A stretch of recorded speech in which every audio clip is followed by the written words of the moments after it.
Today we're talking about how to get through the ugly stage of art journaling. Welcome back to the channel. I'm Amber Rain Davis from NotableInk.com, and we're going to start off with some gel printing. We'll also move into using some washi tape. We'll do some Zentangle and doodling on our mixed media art journal page. And I'm starting off by putting some distressed crayon onto my 5x7 gel plate. I'm going to add some sap green to that. I end up using way too much sap green. Fortunately, this is a transparent paint, and so you can see I have a lot of paint on here. I'm also using the wrong size brayer for this plate. This is a 2-inch brayer. You can see that I have lots of stripes on it because I'm using such a small brayer. I'm taking off some of the paint, and I have this on an acrylic block that I got from Joggles. It just makes it so much easier to pick up the gel plate and stamp it down if I want to do that. The one disadvantage to it when I'm stamping in a journal, an art journal like this, is that the plate gets in the way a little bit. So it might be better just to take your gel plate off of the acrylic block if you're going to be stamping into your journal like this, but it ended up working out fine. So you can see because I took off a lot of the paint, it left a lot of white area on my page here. So I'm going to add some more paint. I didn't want as much of that dark sap green color, so I'm adding Succulent, which is a matte flat paint, and also some Champagne, which is a metallic paint.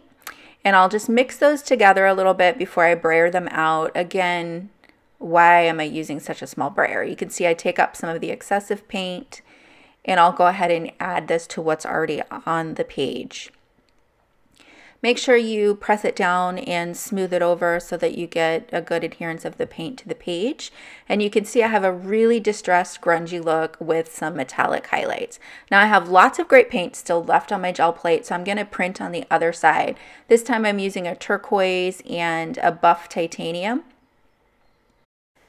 If I were to try to pull the print with this much paint on the gel plate, it would just slide around and you wouldn't get a good print. So I'm just going to take a little of that paint off, and you can see I'm cleaning my brayer on a scrap piece of paper off to the side. I will use that, I will doodle on that and use that for some collage in today's video. I show you how to use those brayer off pages as a coloring hack to save time with your coloring your stamped images. So if you want to check that out, I'll put a link to that video at the end of this video. So you can see I have two really nice grungy pages here. I definitely am preferring the one on the right. It's brighter, lighter, and I'm not really feeling the page on the left, but we're going to work through it. So here I have the Botanic Manor sticker set, and this is from the washi tape shop. I'll have a link to all of the supplies that I use in today's video in the description down below, so be sure to check that out if you're looking for something specific. And if I forget to link to something, just leave me a comment and I'll be sure to get back to you.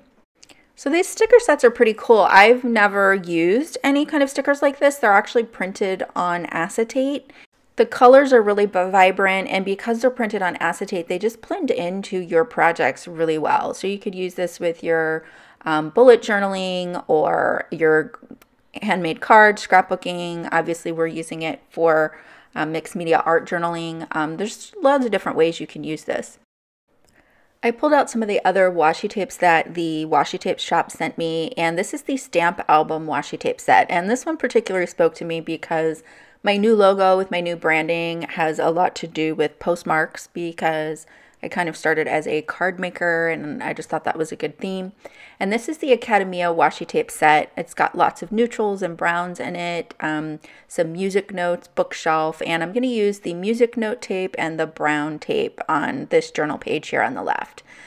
There's a lot of distressing on this page, so I'm just tearing the edges of this tape just to give it a little more character rather than having the straight edges. I'm using this super cute mushroom stamp here, and I'm using a brown Pitt artist marker to draw some doodles here. So I've got some leaf doodles also in brown. It kind of goes with the violin and the mushrooms. And if you guys are interested in purchasing any of these washi tapes or any washi tapes from the washi tape shop, you can get 10% off of your order using the code NOTABLE10. You don't need to purchase these specific tapes or items. You can choose whatever you like, and again, you'll get 10% off your order with NOTABLE10. So I'm just pulling up the stamp image there and putting the brown tape underneath that with my tweezers. And I did a bit of doodling here, and right here is where I've hit a massive ugly stage. I did not like the amount of brown that I put on this page. I just didn't really feel like it went with the green background, and it was primarily all of that brown doodling that I did. So I'm really wanting to quit during this ugly stage, but I decided to try and figure out how I could brighten it up. So I have some embossing paste or texture paste here. It's just standard white. And I just really did not like the direction that this page was going in. So over to the left, you see that I drew some leaves in brown ink.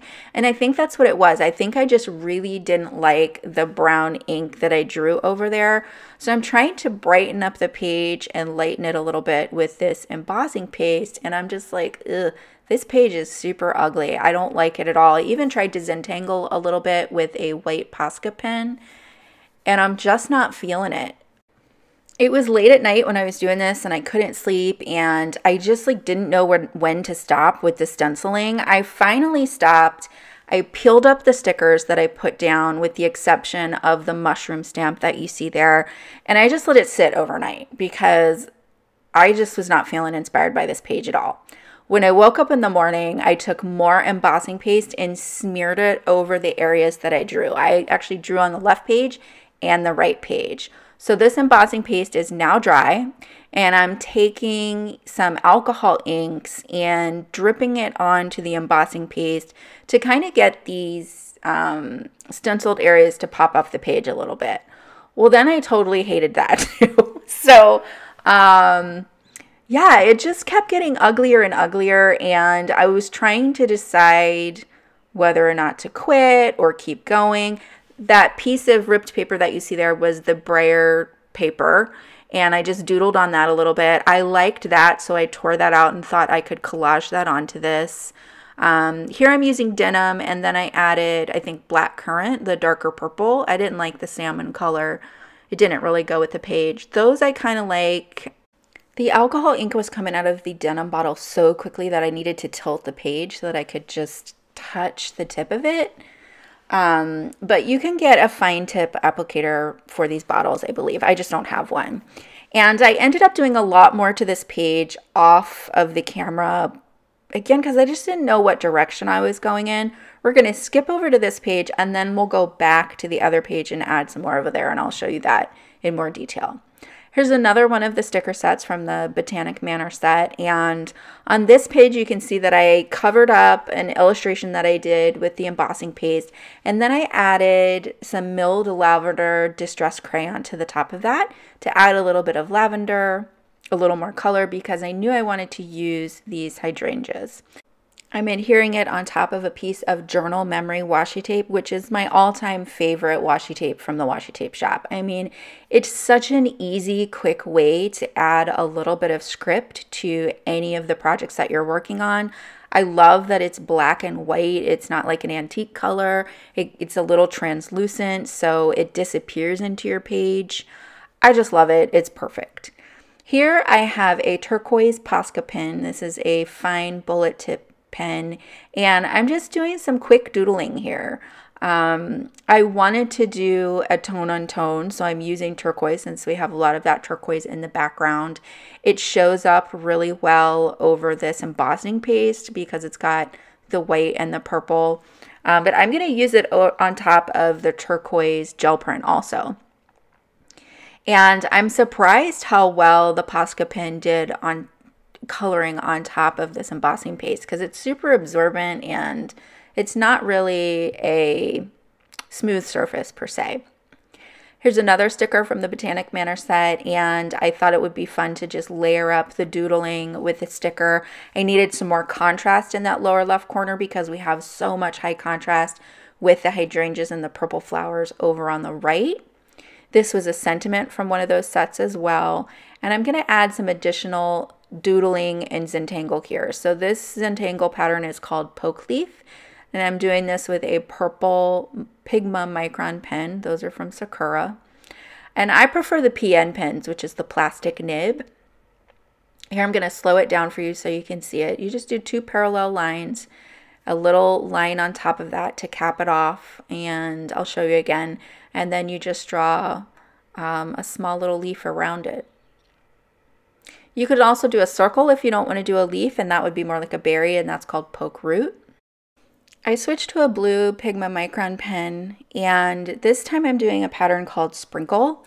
I'm going to speed up these first two, and then I'll slow it down because I feel like you can see the pattern better with the third one that I do. My hand is in a better position for you to see it, so I'll slow it down with this one so you can see the pattern. When I tangle, I actually tangle very slowly. That's how I get the smooth lines that don't have any kinks in them. I go slow and steady. A lot of people will comment about the quality of their lines and how their lines are shaky. That's okay too. They don't have to be completely smooth. Everybody has their own style, and if they're a little bit shaky, totally okay. If you want to try and smooth out your lines, try going slower. Again, that's another reason I like the PN pen. The PN pen has a little bit more friction on the paper, I feel like. And for me, I always had better handwriting when I used a pencil versus a pen because there was more friction with the graphite. So you may want to try a different pen too and see how you go with that. This pattern is called Fescue. It's very simple. You just draw a line, put a little teardrop on the end, and fill it in. This is just a doodle. This isn't an actual Zentangle pattern per se, at least not one that I know of. So you can do a mixture of Zentangle and doodling. Some people ask what's the difference. With doodling, most times when you're doodling, and this is just a leaf pattern, again, that's just a doodle, not a Zentangle. When you're doodling, you are making simple drawings of known images. So it could be a leaf, it could be a flower, it could be a little character. You're doodling something that's known. They're not necessarily always abstract. With Zentangle, it's a specific pattern that you have in mind with somewhere between 1 to 5 steps. When you repeat the pattern, or repeat those steps rather, it's going to create the pattern. The idea behind that is you don't have to think about what you're drawing. You're not thinking about the perspective. You're not thinking about trying to make a realistic face. It should be an abstract pattern that doesn't have an up or a down. And the idea behind that is that you can fall into a meditative state because you don't have to think about the next stroke. I felt like it needed a little more contrast, so I'm adding some butterflies for the Botanic Manor, and the numbers that you see are from the Numbers Memory washi tape. For additional contrast, I'm using the white Posca pen to add a pattern called Caviar. It's really just a filled-in center with an aura around it or an outline around it. To tie in a little more of the blue pen that I used, I decided to add those Caviar in the blue pen as well, but this time they're smaller. I felt like these doodles were getting a little lost on the background, so I took the white Posca pen and I'm just filling in the centers of these to just get them to pop off the page a little bit more, and I do that with all the Zentangle patterns on here. So this page over here just got super crazy, you guys. I did some tangling on it, added some washi tapes, more stickers. We have a lot of stuff over here.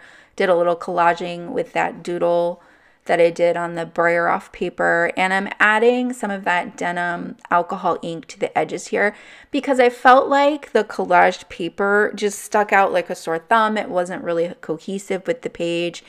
This page went through that ugly stage and it's still super busy, but I like it a lot more with the added contrast.